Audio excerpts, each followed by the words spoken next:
Here's 2 ways to cut plywood by yourself real easily.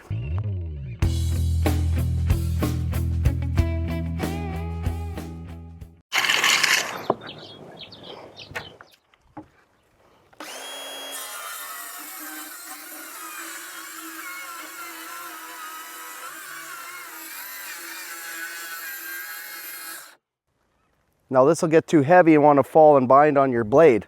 So just spin it on the sawhorse. Make sure your blade isn't going to hit the other sawhorse and keep going.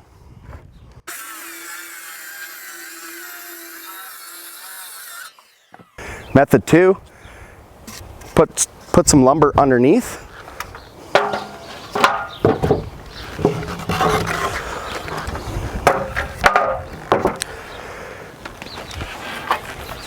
Then you just have to set your depths. You're not cutting into the material a whole bunch, but these you're going to sacrifice.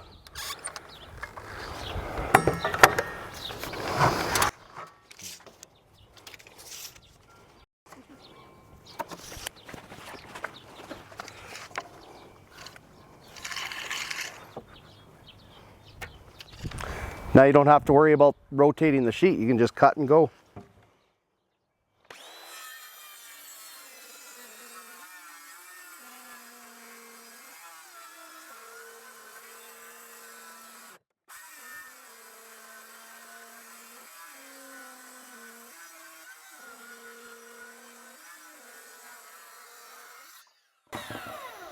Didn't even have to hold it.